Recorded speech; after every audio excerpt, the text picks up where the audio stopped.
जय हिंद मित्रांनो. जितेश बोर्डे या यूट्यूब चॅनलवर तुमचं सर्वांचं सहर्ष स्वागत. मित्रांनो, आज आपण या व्हिडिओमध्ये आपले लिपिक टंकलेखक हे 2019च्या कंबाईन ग्रुप सीचा जो पेपर झाला होता त्यातले आपण इकॉनॉमिक्सचे क्वेश्चन बघणार आहोत. आपण असे जबरदस्त 20 क्वेश्चन बघणार आहोत, कारण ते क्वेश्चन आपल्याला काय आता येणाऱ्या आपल्या कंबाईनसाठी काय कंबाईन ग्रुप सीसाठी उपयुक्त असणार आहे, म्हणून आपण ते डिस्कस करणार आहोत. तर चला टाइमपास न करता आपण ते प्रश्न काय करू, आता डिस्कस करू, त्याचं ॲनालिसिस बघू आणि उत्तर कसं आपण फास्टमध्ये सॉल्व्ह करू शकतो त्याचा बघायला आपण सुरुवात करू. ओके, तर बघा पहिलाच प्रश्न मित्रांनो, की खालीलपैकी कोणता WTO म्हणजेच काय वर्ल्ड ट्रेड ऑर्गनायझेशनचा करार नाही म्हणतं. ठीक आहे, आता कोणता करार नाही WTOचा आपल्याला ओळखायचा आहे. बघा, कृषीबाबतचा करार. आता कृषीबाबतचा करार म्हटल्यावर हा WTOचा करार यायलाच पाहिजे, म्हणजे हा ऑप्शन तर येत नाही. कापड गिरणी आणि कापड व्यापाराबाबत त्या बाबतचा करार म्हणजेच मल्टी फायबर ॲग्रीमेंट, तो सुद्धा WTOचा करार आहे, म्हणून तो पण त्यात येत नाही. आपल्याला नाही शोधायचं आहे ना, हे लक्षात ठेवा, नाही शोधायचं आहे ना. अर्भक उद्योग करार बघा, सेवा बाबतचा करार म्हणजे गॅट्स त्यात येतं, म्हणजे येतच. फक्त एकच राहिलं मित्रांनो, कोणतं? अर्भक उद्योग करार. जे अर्भक उद्योग करार आहे तेच फक्त काय होतं WTO मध्ये मोडत नाही मित्रांनो. बाकीचे सगळे काय हे WTOचे आपण त्याचे करार त्याचा करार आहे. बाकीचं फक्त अर्भक उद्योग करार त्यात येत नाही, एवढं लक्षात ठेवायचं. पुढचा प्रश्न बघा मित्रांनो, की आंतरराष्ट्रीय व्यापार संघटनेचा म्हणजे बघा WTO पुन्हा एक क्वेश्चन आला बघा. WTO एकदम इम्पॉर्टंट असा मित्रांनो चॅप्टर आहे, तो वाचूनच जायचा, कारण WTO शिवाय काय होतं, ही मेन्स एक्झाम पूर्ण होतच नाही. ओके, WTO क्वेश्चन येणार म्हणजे येणारच. बघा काय प्रश्न आहे, आंतरराष्ट्रीय व्यापार संघटनेचा म्हणजे WTOचा सभासद झाल्यामुळं भारताला कोणते लाभ अपेक्षित होतं असं त्यांचं म्हणणं होतं. बघा आता काय काय लाभ होऊ शकतो बा. लाभ काय होतं, आंतरराष्ट्रीय व्यापार विस्ताराचा लाभ झाला, हां, कारण आंतरराष्ट्रीय आपला व्यापार काय वाढला, आपल्याला त्याच्यामुळे फायदा झाला. मल्टी फायबर ॲग्रीमेंट दूर केल्याचा लाभ सुद्धा झाला. त्याचबरोबर आपल्याला काय झालं, शेतीमाल निर्यातीला चांगले भवितव्य आले, कारण आपल्या शेतीचं काय झालं, ते करार केल्यामुळे काय झालं, आपले आपण आयात निर्यात काय एकदम बिनधास्त करू शकू, म्हणून आपल्याला फायदा झाला, शेतकऱ्यांना सुद्धा फायदा, आपल्या शेतीचा याला फायदा होऊन गेला, म्हणून ते सुद्धा यायलाच पाहिजे. म्हणून यात काय ऑल ऑफ दी अबव, म्हणून वरीलपैकी सर्व आपलं काय उत्तर येईल. असे प्रश्न असे टॅकल करायचे मित्रांनो, कारण आपल्याला माहीत पाहिजे कोणता लाभ होऊ शकतो, आणि प्रश्न विचारला त्यांनी त्याच्यातच पाहिजे कोणते लाभ झाले असं विचारलं, कोणते लाभ अपेक्षित होते म्हटल्यावर त्यात एकपेक्षा जास्तच येणार ना, म्हणून काय करायचं अशा वेळेस ऑल ऑफ द्यावं उत्तर करायचं. पुढचा प्रश्न बघा, 83 नंबरचा प्रश्न मित्रांनो, की याच्यात काय म्हणतं, वस्तू आणि सेवा करदात्याच्या ओळख क्रमांकातील पहिले 2 अंक काय दर्शवतं. आता त्यातले पहिले 2 अंक काय दर्शवत बाबा, तर हे दर्शवतं मित्रांनो तिथलच्या कशाचा, राज्य संकेतांक, त्या राज्याचा काय, ते स्टेट कोड काय, ते पहिले 2 अंक दर्शवतात. वस्तू आणि सेवा आपण ते ज्यावेळी तुम्ही बघितलं असाल त्यात पहिले जे 2 अंक असते ते आपल्या स्टेटचा कोड दर्शवते. ओके, एवढं लक्षात ठेवायचं.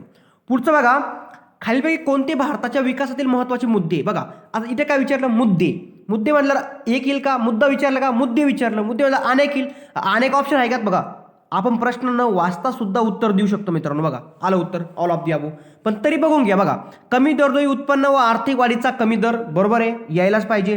बेरोजगारीचा प्रश्न तर आपल्या पुढं तर आज सुद्धा म्हणजे जेव्हापासून आपण भारत स्वतंत्र झाला आपला, तेव्हापासून आपण ते बेरोजगारीचा प्रश्न आपण बघतच आहे, म्हणजे तो आहे म्हणजे आहेच. ओके, नंतर बघा, दारिद्र्य रेषेखालील असलेल्या लोकांचे वाढते प्रमाण, हा आज सुद्धा दारिद्र्य रेषेखालील लोकांचं प्रमाण जास्तच आहे, ते सुद्धा यायलाच पाहिजे.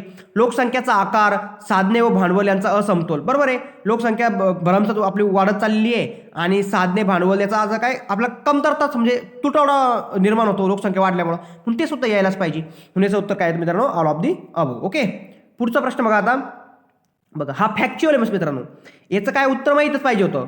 पुढीलपैकी कोणत्या दिवशी डंकेल प्रस्तावाचे अंतिम कायद्यामध्ये रूपांतर झाले. बघा आता डंकेल प्रस्ताव मित्रांनो, याचं उत्तर मित्रांनो 15 डिसेंबर 1993. ओके, डंकेल प्रस्ताव. आता लक्षात ठेवा, आला जर प्रश्न समजा, प्रश्न समजा रिपीट झाला तर लक्षात ठेवायचं, डंकेल प्रस्तावाचं कायद्यात रूपांतर कधी झालं तर 15 डिसेंबर 1993 झालं होतं. ओके, पुढचा प्रश्न मित्रांनो 86 नंबरचा प्रश्न आहे. काय म्हणतो, 1900 म्हणजे जुलै 1991 मध्ये ओके, भारतीय अर्थव्यवस्थेची पुरवठा बाजू सुधारण्यासाठी कोणत्या विस्तृत उदारीकरण उपाययोजना हाती घेण्यात आल्या. बघा आता इथं काय विचारला, घेण्यात आल्या, मग आल्या म्हटल्यावर उत्तर काय येईल, प्रश्न न बघता सुद्धा ऑल ऑफ दी अबव करायचं. बघा असे प्रश्न टॅकल करायचे मित्रांनो, आपण काय त्यांचं विचारण्याचं काय ते सुद्धा बघायचं. प्रश्नात काय विचारलं, आल्या, आले, काय विचार त्यांनी, म्हणजे अनेक वचनीय ना आल्या, म्हणून काय करतं ऑल ऑफ दी अबव. तरी आपण प्रश्न बघून घेऊ. बघा, व्यापार आणि भांडवल प्रचलन सुधारणा, हा यायलाच पाहिजे होती. औद्योगिक जे विनियंत्रण आणि निर्गुंतवणूक आपण जे करतो, डिसइन्व्हेस्टमेंट म्हणतो आपण त्याला, ते सुद्धा यायला पाहिजे. त्याबरोबर वित्तीय क्षेत्रातील सुधारणा आपण केल्याबरोबर ते पण यायला पाहिजे. कारण जुलै 1991ला आपण काय LPG धोरण अवलंबलं होतं आपण, म्हणजेच लिबरटायझेशन, प्रायव्हेटायझेशन आणि ग्लोबलायझेशन आपण त्यावेळेस आणलं होतं. म्हणून त्यावेळेस हे सगळे यायला पाहिजे होते. ओके, ऑल ऑफ दी अबोवचं उत्तर मित्रांनो. ओके, आता याचं उत्तर काय आहे आपलं, वरीलपैकी सर्व. पुढचा प्रश्न मित्रांनो बघा, काय म्हणणं आहे, डॅश डॅश वगळून बाकी सर्व अप्रत्यक्ष कर जीएसटी मध्ये समाविष्ट करण्यात आले. बघा आता जीएसटी म्हटल्यावर मित्रांनो बघा, जीएसटी मध्ये काय समाविष्ट करण्यात आलं काय नाही आलं. बघा, उत्पादन शुल्क, बघा एक्साईज ड्युटी 101% येणार म्हणजे येणार, कारण एक्साईज ड्युटी त्यांनी घेतलीच होती. नंतर व्हॅल्यू ॲडेड टॅक्स पण लावला होता आणि सेल टॅक्स पण आहे. फक्त सीमा शुल्क म्हणजे कोणता, कस्टम ड्युटी नव्हती मित्रांनो त्यात. ओके, कस्टम ड्युटी सोडून आपण बाकी सगळ्यात घेतलेलं होतं. ओके, म्हणून त्यात उत्तर काय आपलं, काय करण्यात आले समाविष्ट. ओके, म्हणजे वगळून, म्हणजे काय वगळून समाविष्ट करण्यात आले, तर काय वगळलं होतं आपण, सीमा शुल्क वगळलं होतं. ओके, आता याचं उत्तर काय आहे आपलं, कस्टम ड्युटीज. पुढचा प्रश्न मित्रांनो की आंतरराष्ट्रीय व्यापार संघटनेच्या, बघा WTOचा पुन्हा एक प्रश्न आला, शेतीविषयक व्यापारातील AOA म्हणजे काय, ॲग्रीमेंट ऑन ॲग्रिकल्चर प्रमुख वचनबद्धता कोणत्या होत्या. आता बघा, आता कोणत्या वचनबद्ध असू शकत्या, की शेतीवरील कर रचनेत आढावा घेणे, का शेतीवरील खर्चाचा आढावा घेणे, का बाजार संपर्क, देशांतर्गत आधार आणि निर्यात स्पर्धा यांच्याशी संबंधित वचनबद्ध. बघा, वाचल्याच कळतं की उत्तर त्याचं 3 आहे. कसं बघा, आता आपण अगोदरच हा प्रश्न सॉल्व्ह केला नाही का, आपण बघितलं ना, बाजार संपर्क, आपल्या देशा अंतर्गत आपलं काय व्हायला पाहिजे, आपला जास्त आयात निर्यातीला आपला प्रोत्साहन मिळालं पाहिजे, निर्यात स्पर्धाची आपलं काय झालं पाहिजे, फायदा झाला पाहिजे, म्हणून आपण त्यावेळेस काय केलं होतं, ते ॲग्रीमेंट केलं होतं WTOचा. ओके, म्हणून त्याचं उत्तर काय यायला पाहिजे आपलं, 3 नंबर यायला पाहिजे. ओके, लक्षात ठेवा. आणि ज्यावेळेस मित्रांनो असं जास्त लंब त्यांनी एक्सप्लेन केलेलं असतं ना, समजून जर चुकायचं जास्त, म्हणजे पॉसिबिलिटी जास्त असते की उत्तर ते असणार. म्हणजे असं म्हणत नाही मी की उत्तर तेच मारून यायचं असं नाही, परंतु जास्त चान्सेस असतात की उत्तर ते असण्याची, कारण आयोगाने काय केलं, जास्त एक्सप्लेन आपल्याला करून दिलेलं आहे. ओके, एवढं लक्षात ठेवा. पुढचा प्रश्न बघा, आता भारतामध्ये मूल्यवर्धित कराची अंमलबजावणी पुढीलपैकी कोणत्या दिवशी करण्यात आली. बघा, आता मूल्यवर्धित कर, बघा मूल्यवर्धित कर मित्रांनो फॅक्च्युअल डाटा आहे. आता हे लक्षातच ठेवायला पाहिजे, ही कधी करण्यात आली ती 1 एप्रिल 2005ला. 1 एप्रिल 2005ला भारतामध्ये काय करण्यात आली होती, मूल्यवर्धित कराची अंमलबजावणी करण्यात आली होती. एवढं लक्षात ठेवायचं. आता प्रश्न जर रिपीट झाला तर चुकायला नको. ओके, पुढचा प्रश्न बघा 1991च्या औद्योगिक धोरणानुसार सार्वजनिक क्षेत्रासाठी किती उद्योग राखीव ठेवण्यात आले होते. बघा, आता हे 1991 हे सांगितलंच ना की LPG धोरण आपण अवलंबलं होतं. मग त्यावेळेस किती क्षेत्र होते राखीव ठेवण्यात आले होते ते आपल्याला माहीत पाहिजे. ते होते मित्रांनो 8. किती, 8 होते. आता हा प्रश्न चुकता कामा नये, जर विचारला समजा तर आपला ते प्रश्न गेला नाही पाहिजे. आणि त्याच्यावरच पुन्हा बघा, पुढं प्रश्न विचारला त्यांनी की 1900 सार्वजनिक क्षेत्रातील उद्योगांच्या 1993चा, बघा 1993चा. ओके, की त्यावेळेस समितीचा अहवाल सादर केला, तर कोणा केला. बघा, सार्वजनिक क्षेत्रातील जर विचारलं औद्योगिक निर्गुंतवणूक जर 1993ला, ओके त्यावेळीची, तर तो सादर करणारा कोण होता, तो होते एकच आपले, कोण, रंगराजन बाबा. ओके, रंगराजन समिती होती, लक्षात ठेवायचं, याच्या पलीकडे काहीच नाही. ओके, रंगराजनचं नाव आठवायचं त्यावेळेस 91-92-93 दरम्यान. ओके, पुढचा प्रश्न बघा 92चं, व्यापारासंबंधित गुंतवणूक साधनांच्या तरतुदीमध्ये पुढीलपैकी कशाचा समावेश होतो. बघा, आता समावेश कशाचा होऊ शकतो बाबा, व्यापारासंबंधित जर तरतुदी म्हटलं आपल्या, तर कायचा समावेश होऊ शकतो त्याच्यामध्ये. बघा, विदेशी गुंतवणुकीवरील सर्व निर्बंध काढणे. हां, जर निर्बंध काढले ना आपण त्याच्या सगळे, तरच आपल्यात ती गुंतवणूक करू शकेल ना व्यापार. ओके, नाही तर आपण जर स्ट्रिक्ट त्यांच्यासोबत वागलो, आपण जर त्यांना मग म्हणजे जास्त निर्बंध आपण जर घातले, मग ते आपल्यात व्यापार कसे करतील आपल्याकडं. ओके, म्हणून त्यांचे काय निर्बंध काढून टाकायचे. त्याचबरोबर कच्च्या मालाची मुक्त आयात, हां ही पण घ्यायलाच पाहिजे. म्हणजे A आणि B निश्चित यायलाच पाहिजे. मग A आणि B जर यायला पाहिजे तर हे 2 ऑप्शनचं काय काम आहे इथं. ओके, याचं पण ऑप्शनचं काय काम आहे, आलं आपलं उत्तर. याच्यात C जर वरीलपैकी सर्व दिलं असतं तर मग आपण बघितलं असतं, परंतु A आणि B 100% बरोबर आहे, म्हणून C पण वाचून घेऊ. स्थानिक साहित्याच्या वापरावर निर्बंध. बघा, स्थानिक साहित्याच्या वापरावर निर्बंध नाही घालायचे आपल्याला. निर्बंध घालून मग आपल्याला त्यानं आपल्याला नुकसान करून घ्यायचं का आपल्याला, नाही, निर्बंध आपल्याला घालायचेच नाहीये, म्हणून C येणार नाहीये. ओके, कारण आपल्याला काय करणं आहे, त्यांना आपल्याकडे गुंतवणूक करायची ना, त्यांची गुंतवणूक वाढवण्यासाठी आपण निर्बंध नाही घालायचे त्याच्यावर, स्थानिक साहित्याच्या वापरावर. आपल्याला आणखीन त्याला आपला काय करा, आपला बढावा द्यावा लागणार असे. ओके, म्हणून यावेळेस काय येईल, विदेशी गुंतवणूक सर्व निर्बंध काढणं आणि कच्च्या मालाची मुक्त आयात हे त्याचं उत्तर आहे मित्रांनो. ओके, याचं उत्तर काय आपलं, फक्त A आणि B. पुढचा प्रश्न बघा, आता बघा विशेष आर्थिक क्षेत्र म्हणजेच SEZची. बघा SEZ म्हणजे आता मला कमेंट बॉक्समध्ये नक्की कळवा की पहिला SEZची स्थापना कुठं करण्यात आली होती आणि ती कोणत्या ठिकाणी करण्यात आली होती. ओके, आता हे मला कमेंट बॉक्समध्ये नक्की कळवा. बघा विशेष आर्थिक क्षेत्र म्हणजे कोणत्या वर्षी जाहीर करण्यात आली होती. बघा हे जाहीर करण्यात आली होती मित्रांनो, हे 2000ला. लक्षात ठेवा, एकदम फॅक्च्युअल आहे, एकदम म्हणजे सोपा प्रश्न होता हा. याच्यात काही जास्त डोकं लावासारखं पण नव्हतं आणि इजी पण होतं. हे सगळं लिहायलाच पाहिजे. ओके, 2000ला होता. पुढचा प्रश्न बघा. बघा 1991 मध्ये भारतात आर्थिक सुधारणाची प्रक्रिया रिकाम जागाच्या म्हणजे कोणाच्या सरकारने सुरू केली होती त्यावेळेस. बघा आता 1991 बघा आपल्या भारतामध्ये मित्रांनो काही वार्षिक योजना राबवल्या होत्या. जशा 1966 ते 1969ला एक वार्षिक योजना राबवली, 78 ते 80ला एक आपण 2 वर्षाची वार्षिक योजना राबवली आणि नंतर 90 ते 92ला राबवली. का राबवल्या मित्रांनो ह्या? कारण याच्यामुळे काहीतरी राजकीय कारण होते किंवा काहीतरी आपलं पैशाचा तुटवडा पडला होता किंवा काहीतरी बाहेरून आक्रमण झाल्यामुळं, युद्ध संकट आल्यामुळं किंवा काही तेलाचे संकट किंवा व्यापाराचे मोठं संकट आल्यामुळं आपण त्यावेळेस काय वेळ आपलं पंचवर्षीय योजना राबवणं आपल्याला जमल्या नाही. आपल्याला तेवढं काय म्हणजे जेवढा पाहिजे तेवढं आपल्याकडे काय होतं, अनुदान नव्हतं म्हणा किंवा आपल्याकडे तेवढं बजेट नव्हतं. मग ते बजेट नसल्यामुळं आपण काय केलं त्यावेळेस त्या पंचवर्षीय योजनाला थोडं आपण थांबवलं आणि त्यावेळेस आपण केलं वार्षिक योजना राबवल्या. मग या वार्षिक योजनामध्ये मित्रांनो 1991ला त्यावेळेस कोण होते, तर त्यावेळेस आपले PV नरसिंहराव होते. लक्षात ठेवा, कोण होते? PV नरसिंहराव होते 1991ला. हे लक्षात ठेवायचं, PV नरसिंहराव. कारण इंदिरा गांधीचा संबंधच येत नाही, इंदिरा गांधी तर अगोदर वारून गेले होते ना, म्हणजे त्यांचा संबंधच यायची गोष्ट नव्हती. मग त्यावेळेस कोण होते? PV नरसिंहराव. पुढचा प्रश्न बघा आता 95 नंबरचा प्रश्न मित्रांनो, की खाजगीकरणाच्या उपायामध्ये पुढीलपैकी कशाचा समावेश होतो. बघा आता खाजगीकरणामध्ये कशाचा उपयोग होऊ शकतो. बघा आता खाजगीकरण म्हटलं तर मालकी उपाय यायलाच पाहिजे, संस्थापक उपाय यायला पाहिजे, कार्यरत उपाय यायला पाहिजे, ऑल ऑफ दी उत्तर येतं मित्रांनो, वरीलपैकी सर्व येतं.